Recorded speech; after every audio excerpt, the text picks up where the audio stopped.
नमस्ते विद्यार्थी मित्रों, कैसे हो। आज हम पढ़ने वाले हैं हिंदी साहित्य के इतिहास का काल विभाजन और नामकरण। लेकिन वर्ग शुरू करने से पहले हम एक सुविचार पढ़ेंगे। सफलता का रहस्य अथक परिश्रम है। आपको सफल होना है और होना ही है, और इसका राज क्या है? अथक परिश्रम, जिसमें थकना नहीं है, दिन नहीं देखना है, रात नहीं देखना है। ठीक है, अथक परिश्रम से हम जरूर सफलता प्राप्त करेंगे। तो शुरू करते हैं हम हिंदी साहित्य के इतिहास का काल विभाजन और नामकरण। जैसे हम जानते हैं कि इतिहास का अर्थ है ऐसा ही था, मतलब इतिहास में वो चीजें आती हैं जो बीत गई हैं। हाँ, दूसरी बात कि इसमें सत्य घटना होती है, इसको इतिहास कहते हैं। हर वस्तु का इतिहास है, हर व्यक्ति का इतिहास है, वैसे ही हिंदी साहित्य का भी इतिहास है।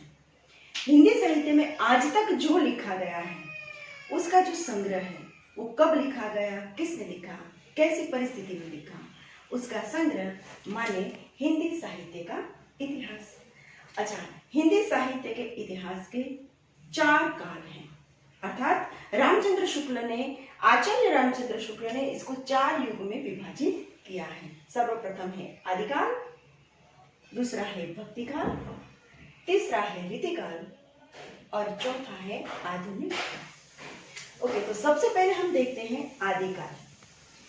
जैसे इसका काल विभाजन नामकरण दोनों महत्व का है, तो आदिकाल तो पहले हम देख लेते हैं उसका समय क्या है।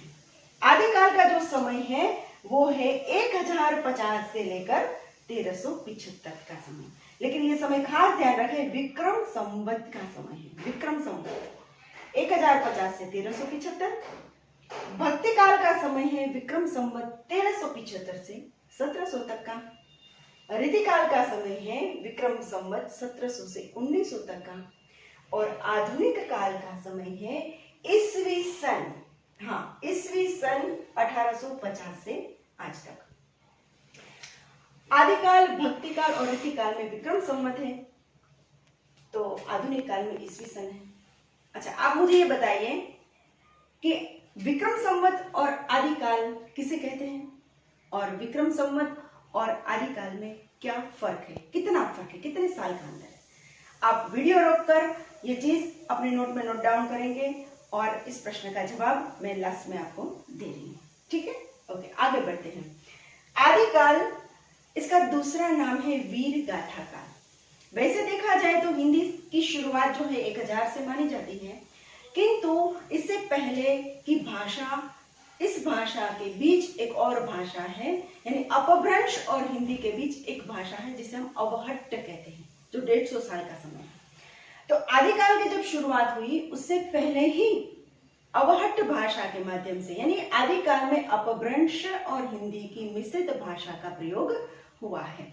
इसलिए इसमें हम 750 से भी आदिकाल ले सकते हैं, जिसको हम संधि काल कहते हैं। और दूसरा जो है वो है चारण काल, क्योंकि चारणों द्वारा ये गाथा गाई गई है ज्यादातर, इसलिए इसको चारण काल भी कहा गया है। अच्छा, इसका नाम वीर गाथा काल क्यों है?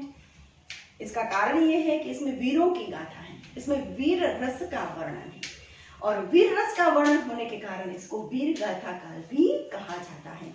यानी एक नाम हुआ आदिकाल और दूसरा नाम क्या है? वीर गाथा काल। ओके, तो इसलिए यहां मैंने लिखा है कि एक भाग है संधि काल 750 से 1050 विक्रम संवत, और चारण काल 1050 से 1375 का समय। अच्छा, इस युग में सबसे बड़ी जो रचना है, महाकाव्य है, वो है पृथ्वीराज रासो, जो चंद बरदय द्वारा लिखा गया है। आदिकाल के अंतर्गत हम बाद में एक और वीडियो बना करके आपको भेजूंगी। आदिकाल में मूलभूत रूप से जैन साहित्य, नाथ साहित्य, सिद्ध साहित्य और चारण साहित्य प्राप्त होता है। तो आदिकाल का जो ये पृथ्वीराज रासो है वो प्रथम महाकाव्य भी माना गया है। ठीक है, आगे बढ़ते हैं, हम लेते हैं भक्ति काल। इसका नाम है भक्ति काल। भक्ति काल क्यों पड़ा? क्योंकि तत्कालीन जो परिस्थिति थी उसमें भक्ति आंदोलन प्रभावित था, और भक्ति आंदोलन के कारण पूरे भारतवर्ष में जो साहित्य इस समय लिखा गया वो भक्ति से संबंधित था, इसलिए इस युग का नाम ही भक्ति काल दिया गया है। और जो भक्ति काल का संबंध है, वो समय जो है वो है विक्रम संवत 1375 से लेकर 1700 तक का समय। भक्ति काल में 2 धाराएं धाराएं प्रमुख रूप से हमें मिलती हैं। एक है निर्गुण धारा और दूसरी है सगुण धारा। निर्गुण माने क्या? नामकरण देखेंगे, निर्गुण जिसमें गुण नहीं, रूप नहीं, रंग नहीं, आकार नहीं, प्रकार नहीं, ऐसे अनंत ईश्वर की उपासना, ऐसे ईश्वर की भक्ति माने निर्गुण धारा। और सगुण से तात्पर्य है जिसमें रूप है, रंग है, नाम है, गुण है, ऐसे सगुण ईश्वर की उपासना। तो सगुण ईश्वर और निर्गुण ईश्वर, लेकिन दोनों का लक्ष्य क्या है? भक्ति करना, चाहे वो निर्गुण मार्ग से करे चाहे वो सगुण मार्ग से करे। अच्छा, फिर दोनों जो धाराएं हैं निर्गुण और सगुण, उन दोनों में पुनः दो विभाग किए जाते हैं। खास ध्यान से इसको समझना है। निर्गुण धारा में दो मार्ग चलते हैं, एक ज्ञान मार्ग और दूसरा है प्रेम मार्ग। यानी इस धारा के अंतर्गत जो कवि हुए, जैसे कबीर, उन्होंने ज्ञान के माध्यम से निर्गुण उपासना करते हुए भक्ति की है। तो ज्ञान मार्ग यानी कि जो ईश्वर है उसको, उसकी भक्ति उपासना की जो पद्धति है कबीर जी की, वो ज्ञान के संदर्भ में है। उन्होंने ईश्वर की उपासना ज्ञान मार्ग से की है। अच्छा, और कबीर जो है वो प्रमुख कवि है और इनके ग्रंथ का नाम है बीजक। दूसरी जो धारा है निर्गुण धारा की दूसरी धारा, वो है प्रेम मार्ग, जिसे सूफी काव्य भी कहा जाता है। इसको प्रेम काव्य क्यों कहा गया? क्योंकि यहाँ जो ईश्वर उपासना है वो प्रेम के माध्यम से, इसमें आत्मा और परमात्मा के माध्यम से ईश्वर उपासना की गई है। यानी ईश्वर प्रेम स्वरूप है और अनंत भक्त उसकी उपासना प्रेम के माध्यम से करता हुआ दिखाई देता है। तो इसके प्रमुख कवि हैं जायसी और इसके ग्रंथ का नाम है पद्मावत। पद्मावत भक्ति काल का एक महाकाव्य भी, श्रेष्ठ महाकाव्य में गिना जाता है। तो फिर से एक बार देखते हैं कि ज्ञान मार्ग और प्रेम मार्ग, ये किसकी दो धारा है? यस, निर्गुण की दो धारा है। और निर्गुण और सगुण किसकी धारा है?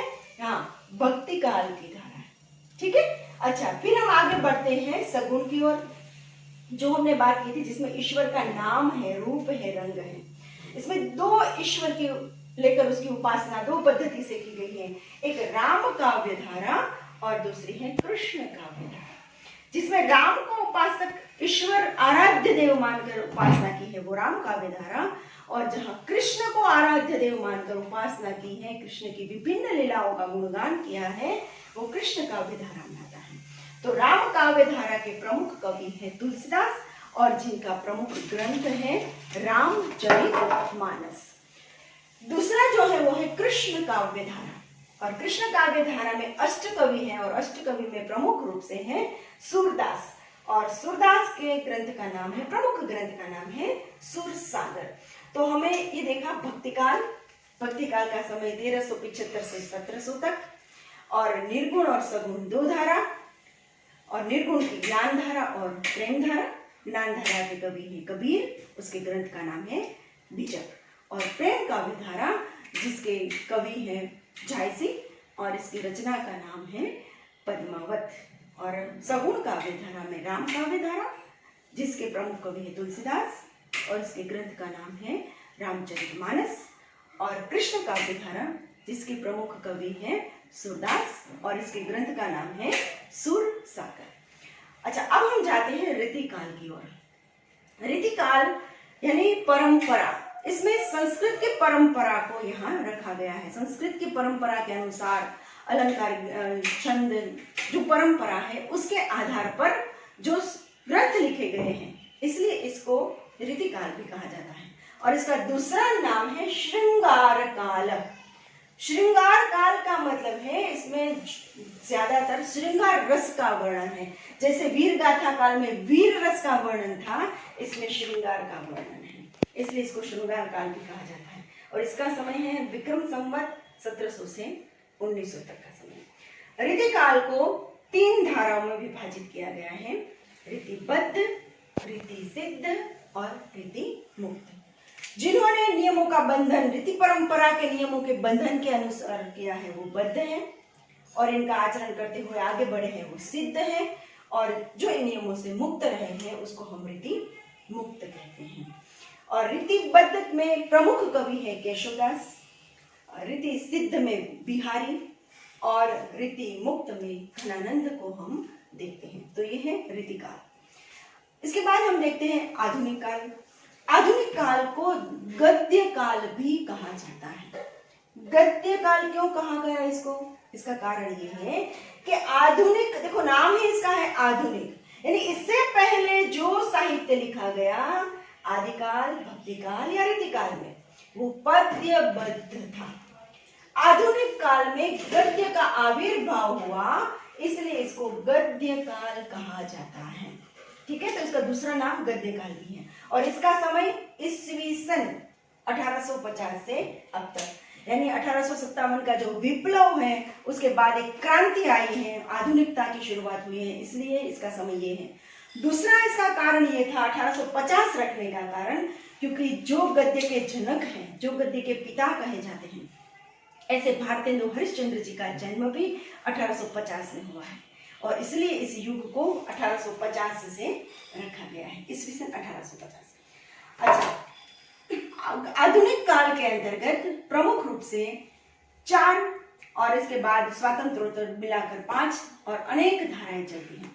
जैसे हम देखते हैं कि आदिकाल का बहुत लंबा समय है, भक्ति काल में भी काफी सालों का अंतर है, लेकिन आधुनिक काल में आते आते 20-25 सालों में, 10 सालों में युग बदलता है। इसका परिणाम आधुनिकता ही कह सकते हैं। अच्छा, उसमें सबसे पहला युग है भारतेंदु युग। भारतेंदु युग का समय है ईस्वी सन 1900 से 1850 से 1900 तक का समय। फिर है द्विवेदी युग। द्विवेदी युग का समय है ईस्वी सन 1900 से लेकर 1918 तक का समय। इसमें महावीर प्रसाद द्विवेदी। छायावाद, छायावाद का समय है ईस्वी सन 1918 से लेकर 1938 तक। अच्छा, इस युग में कवियों अनेक हुआ करते थे, सब मिलकर एक युग चलता था। लेकिन आधुनिक काल में देखो व्यक्ति प्रधान है। आपने देखा भारतेंदु युग, द्विवेदी युग, तो छायावाद में भी 4 प्रमुख कवि रहे हैं। छायावाद के कवि हैं पंत, प्रसाद, निराला और वर्मा, और इन 4 कवियों ने मिलकर ये छायावादी रचनाएं लिखी हुई है, इसलिए इसको छायावाद कहा गया। उसके बाद है प्रगतिवाद, जिसका समय है 1938 से लेकर 43 का समय, और इसके बाद है प्रयोगवाद 43 से लेकर 48 तक का समय। यानी प्रगति, साहित्य में प्रगति आ रही है, विचारों की, सर्जन की, लेखन पद्धति में प्रगति है, और इसलिए इसको प्रगतिवाद कहा गया। और प्रयोग माने बहुत सारे प्रयोग है, जैसे अज्ञे जी ने बहुत सारे किए हैं, और इसीलिए इसका नाम प्रयोगवाद कहा जाता है। और उसके बाद जो साहित्य मिलता है उसको हम स्वातंत्रोत्तर साहित्य कहते हैं।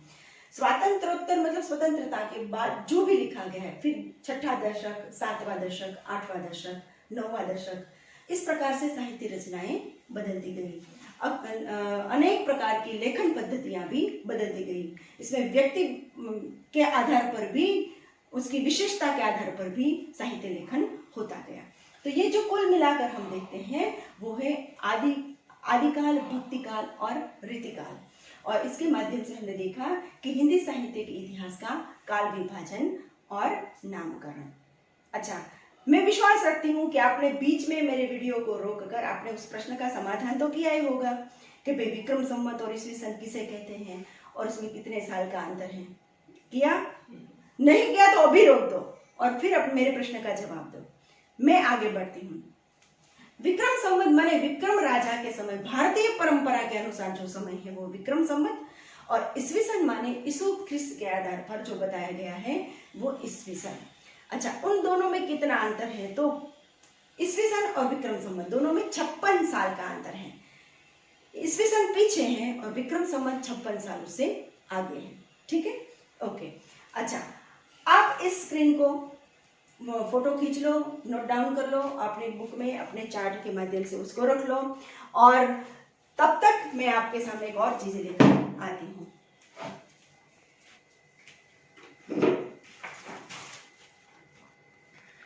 ओके, आप लोगों ने अपने नोट्स में लिख लिया होगा, मैं मानती हूँ। एक बात और ध्यान रखें कि मैं अपने विद्यार्थियों को जब भी ये पढ़ाती हूँ तो एक चार्ट बनाने के लिए देती हूँ, और प्रत्येक विद्यार्थी चार्ट बनाकर रखते हैं।